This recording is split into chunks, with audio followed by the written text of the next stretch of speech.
ಎಲ್ಲರಿಗೂ ನಮಸ್ಕಾರ. ನಮ್ಮ ಕಲಾಸ್ ಕರಾವಳಿ ಕಿಚನ್ಗೆ ನಿಮ್ಮೆಲ್ಲರಿಗೂ ಸ್ವಾಗತ. ಎಲ್ಲರಿಗೂ ಈಗ ಟೆನ್ಷನ್ ಇರುತ್ತೆ ಮಾವಿನಕಾಯಿಯನ್ನ ಹೇಗೆ ಪ್ರಿಸರ್ವ್ ಮಾಡ್ಬೋದು ಅಂತ. ಸೊ ನಾವು ನೀರುಪ್ಪಿನಕಾಯಿಯ ರೆಸಿಪಿಯನ್ನ ತೋರಿಸ್ಕೊಡ್ತಿದೀವಿ. ಅದರ ಜೊತೆಗೆ ಈ ಗಂಜಿಯ ಜೊತೆ ತುಂಬಾ ಚೆನ್ನಾಗಿರುವಂತಹ ರೆಸಿಪಿ ಅಂದ್ರೆ ಮಾವಿನಕಾಯಿ ಉಪ್ಪಿನಕಾಯಿಯ ಸಾಸಿವೆಯ ರೆಸಿಪಿಯನ್ನು ಕೂಡ ನಾವು ತಿಳಿಸ್ಕೊಡ್ತಿದೀವಿ. ಗಂಜಿ ಜೊತೆ ಇದು ತುಂಬಾ ಚೆನ್ನಾಗಿರುತ್ತೆ. ಇದನ್ನ ಹೇಗೆ ಮಾಡ್ಬೋದಂತ ನೋಡೋಣ ಬನ್ನಿ.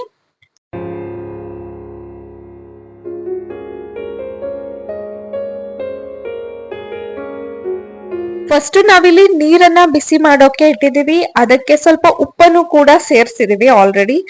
ನೀರನ್ನ ಸ್ವಲ್ಪ ಹೊತ್ತು ಅಂದ್ರೆ ಉಗುರು ಬೆಚ್ಚಗೆ ಮಾಡ್ಕೊಂಡ್ರೆ ಸಾಕಾಗುತ್ತೆ. ನಂತರ ಇದಕ್ಕೆ ನಾವು ಮಾವಿನಕಾಯಿಯನ್ನ ನೋಡಿ ಈ ರೀತಿ ತಗೊಂಡಿದೀವಿ. ಮಾವಿನಕಾಯಿಗೆ ಸ್ವಲ್ಪ ಕೂಡ ಗಾಯ ಇರಬಾರ್ದು, ಹಾಗೆ ನೀರಿನ ಅಂಶ ಕೂಡ ಇರಬಾರ್ದು.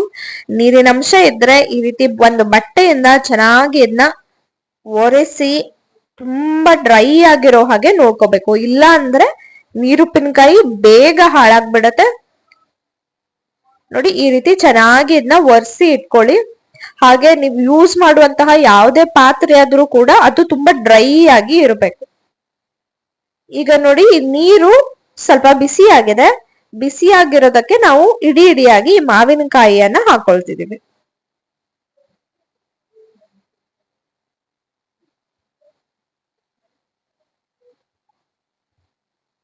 ಈ ರೀತಿ ಹಾಕಿ ಇದನ್ನ ಒಂದು 5 ನಿಮಿಷ ಬೇಯಿಸ್ಕೋಬೇಕಾಗತ್ತೆ. ನೋಡಿ 5 ರಿಂದ 10 ನಿಮಿಷ ಕೂಡ ಬೇಯಿಸ್ಬೋದು. ತುಂಬಾ ಬೇಯಿಸ್ಬೇಡಿ, ತುಂಬಾ ಮೆತ್ತಗಾಗ್ಬಿಡತ್ತೆ. 5 ನಿಮಿಷ ಸಾಕಾಗತ್ತೆ. ನೋಡಿ ಈ ರೀತಿ ಸ್ವಲ್ಪ ಕಲರ್ ಚೇಂಜ್ ಆದ್ರೆ ಸಾಕು. ನೋಡಿ ಈ ರೀತಿ ಕಲರ್ ಸ್ವಲ್ಪ ಚೇಂಜ್ ಆದ್ರೆ ಸಾಕಾಗುತ್ತೆ. ತುಂಬಾ ಬೇಯಿಸ್ಕೊಂಡ್ರೆ ತುಂಬಾ ದಿನ ಇಡೋಕೆ ಆಗಲ್ಲ ನಿಮ್ಗೆ. ಇದನ್ನ 3 ದಿನಗಳ ಕಾಲ ಇದೇ ನೀರಲ್ಲಿ ಹಾಗೆ ಇಡ್ಬೇಕಾಗತ್ತೆ.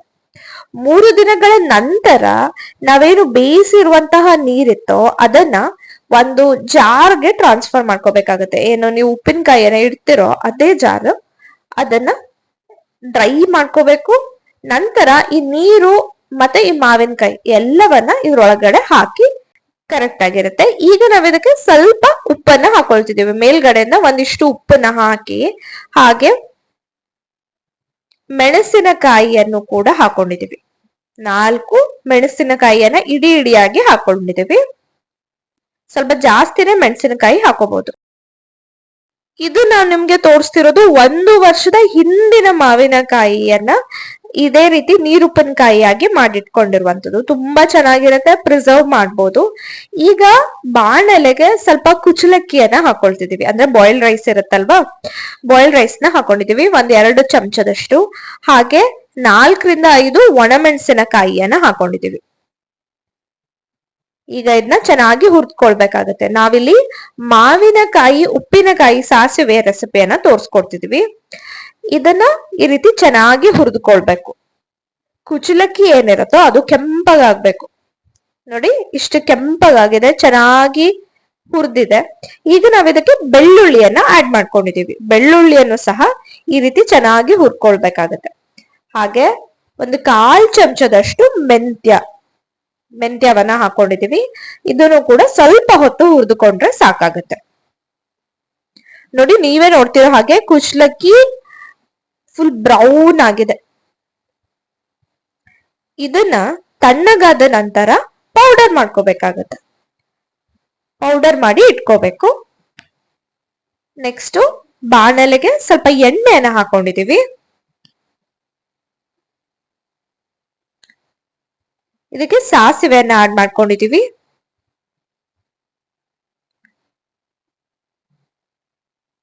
ಹಾಗೆ ಕರಿಬೇವನ್ನ ಆಡ್ ಮಾಡ್ಕೊಂಡಿದೀವಿ.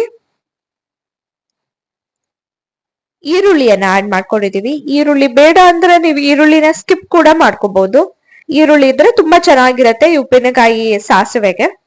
ಈರುಳ್ಳಿನ ಚೆನ್ನಾಗಿ ಎಣ್ಣೆಯಲ್ಲಿ ಫ್ರೈ ಮಾಡ್ಕೋಬೇಕಾಗತ್ತೆ. ಈರುಳ್ಳಿ ಗೋಲ್ಡನ್ ಬ್ರೌನ್ ಆಗೋ ತನಕ ಇದನ್ನ ಫ್ರೈ ಮಾಡ್ಕೋಬೇಕು. ನಂತರ ಉಪ್ಪಿನಕಾಯಿಯನ್ನ ನೋಡಿ ಈ ರೀತಿ ಪೀಸಸ್ ಗಳಾಗಿ ಕಟ್ ಮಾಡ್ಕೊಂಡಿದೀವಿ. ನಾವು 1 ವರ್ಷದ ಹಿಂದಿನ ಉಪ್ಪಿನಕಾಯಿಯನ್ನು ಬಳಸಿದ್ರು ಕೂಡ ನೀವೇ ನೋಡ್ತಿದ್ರೆ ಎಷ್ಟು ಗಟ್ಟಿಯಾಗಿ ಚೆನ್ನಾಗಿದೆ ಅಂತ. ಸ್ವಲ್ಪ ಕೂಡ ಮೆತ್ತಗಾಗಿಲ್ಲ. ನೀವು ನೀರೇನು ಸೋಕ್ಸ್ದೆ ಸರಿಯಾಗಿ ಉಪ್ಪಿನಕಾಯಿ ಮಾಡ್ಕೊಂಡ್ರೆ, ಹಾಗೆ ಒಳ್ಳೆ ಕ್ವಾಲಿಟಿ ಮಾವಿನಕಾಯಿಯನ್ನ ತಗೊಂಡಿದ್ರೆ ಇದೇ ರೀತಿ ಇರುತ್ತೆ. ನಂತರ ನಾವಿದಕ್ಕೆ ಬೆಲ್ಲವನ್ನ ಆಡ್ ಮಾಡ್ಕೊಂಡಿದೀವಿ. ಸ್ವಲ್ಪ ಸಿಹಿಗೆ ಬೆಲ್ಲವನ್ನ ಆಡ್ ಮಾಡ್ಕೊಂಡಿದೀವಿ. ಬೆಲ್ಲನ ಆಡ್ ಮಾಡಿ ಈ ರೀತಿ ಸ್ವಲ್ಪ ಬೆಲ್ಲವನ್ನೆಲ್ಲ ಕರಗಿಸ್ಕೊಳ್ಬೇಕಾಗತ್ತೆ. ನಂತರ ಇದಕ್ಕೆ ಸ್ವಲ್ಪ ನೀರನ್ನ ಸೇರಿಸಿದೀವಿ, ಇಲ್ಲಾಂದ್ರೆ ತುಂಬಾ ಗಟ್ಟಿ ಆಗ್ಬಿಡತ್ತೆ. ಅದಕ್ಕೆ ಸ್ವಲ್ಪ ನೀರನ್ನ ಸೇರಿಸ್ಕೊಂಡು ಈ ರೀತಿ ಮಿಕ್ಸ್ ಮಾಡ್ಕೊಂಡಿದೀವಿ.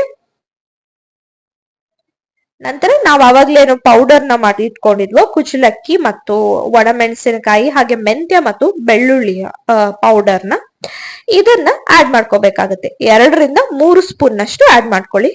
ನೋಡಿ, ಇದನ್ನ ಹಾಕಿದ ತಕ್ಷಣ ನೀರನ್ನೆಲ್ಲ ಅಬ್ಸಾರ್ಬ್ ಮಾಡ್ಕೊಂಡು ಎಷ್ಟು ಡ್ರೈ ಆಗ್ಬಿಡತ್ತೆ. ನೋಡಿ, ಡ್ರೈ ಆಗಿದೆ ಈಗ ಇದು. ಇದಕ್ಕೆ ಸ್ವಲ್ಪ ನೀರನ್ನ ಸೇರಿಸ್ಕೊಳ್ಳಿ.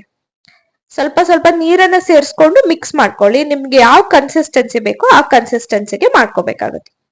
ಈಗ ಇದಕ್ಕೆ ಸ್ವಲ್ಪ ಉಪ್ಪನ್ನ ಹಾಕೊಂಡ್ರೆ ಸಾಕಾಗತ್ತೆ. ಬಿಕಾಸ್ ಆಲ್ರೆಡಿ ಉಪ್ಪಿನಕಾಯಿಯಲ್ಲಿ ಉಪ್ಪಿರೋದ್ರಿಂದ ಸ್ವಲ್ಪ ಉಪ್ಪು ಹಾಕೊಂಡ್ರೆ ಸಾಕು. ನಿಮ್ಗೆ ಇನ್ನೂ ಸ್ವಲ್ಪ ತೆಳ್ಳಗೆ ಬೇಕಂದ್ರೆ ಸ್ವಲ್ಪ ನೀರನ್ನ ಸೇರಿಸ್ಕೊಳ್ಳಿ, ಹಾಗೆ ಮಿಕ್ಸ್ ಮಾಡ್ಕೊಳ್ಳಿ. ಟೇಸ್ಟಿಯಾದ ಮಾವಿನಕಾಯಿ ಉಪ್ಪಿನಕಾಯಿ ಸಾಸಿವೆ ರೆಡಿ ಆಗಿದೆ. ನೋಡಿ ಎಷ್ಟು ಚೆನ್ನಾಗಿದೆ ಅಂತ. ಇದನ್ನ ನೀವು 15 ರಿಂದ 1 ತಿಂಗಳು ತನಕನು ಹಾಗೆ ಇಟ್ಕೋಬಹುದು, ಫ್ರಿಜ್ ಅಲ್ಲಿ ಇಟ್ಕೋತೀರ ಅಂದ್ರೆ ತುಂಬಾ ತುಂಬಾ ಚೆನ್ನಾಗಿರತ್ತೆ. ಹಾಗೆ ಸೈಡ್ಸ್ ಆಗಿ ಇದನ್ನ ಯೂಸ್ ಮಾಡ್ಕೋಬಹುದು. ಬೇಳೆ ಸಾರ್ ಜೊತೆ ಇರ್ಬೋದು, ಯಾವುದೇ ಅಡಿಗೆ ಜೊತೆ ತುಂಬಾ ಚೆನ್ನಾಗಿರತ್ತೆ. ನಾವಿದನ್ನ ನಮ್ಮ ಕರಾವಳಿ ಶೈಲಿಯಲ್ಲಿ ಈ ಕುಚಲಕ್ಕಿಯ ಗಂಜಿಯ ಜೊತೆ ಸರ್ವ್ ಮಾಡ್ತಿದೀವಿ. ಗಂಜಿಯ ಜೊತೆ ಅಂತೂ ಇದು ತುಂಬಾ ಒಳ್ಳೆ ಕಾಂಬಿನೇಷನ್ ಅಂತಾನೆ ಹೇಳ್ಬೋದು. ತುಂಬಾ ಚೆನ್ನಾಗಿರತ್ತೆ. ಈ ರೀತಿ ಅಡಿಕೆ ಹಾಳೆಯಲ್ಲಿ ಕುಚಲಕ್ಕಿ ಗಂಜಿಯ ಜೊತೆ ಈ ರೀತಿ ಮಾವಿನಕಾಯಿ ಉಪ್ಪಿನಕಾಯಿ ಸಾಸಿವೆಯನ್ನ ತಿಂತಿದ್ರಂತೂ ಸ್ವರ್ಗನೇ ಸರಿ. ತುಂಬಾ ತುಂಬಾ ಚೆನ್ನಾಗಿರುತ್ತೆ. ನೀವು ಕೂಡ ಟ್ರೈ ಮಾಡಿ ಹೇಗೆ ಬಂತು ಅಂತ ನಮ್ಗೆ ತಿಳಿಸಿ. ವಿಡಿಯೋ ಇಷ್ಟ ಆಗಿದ್ರೆ ಲೈಕ್ ಮಾಡೋದನ್ನ ಮರಿಬೇಡಿ. Once again thanks for watching.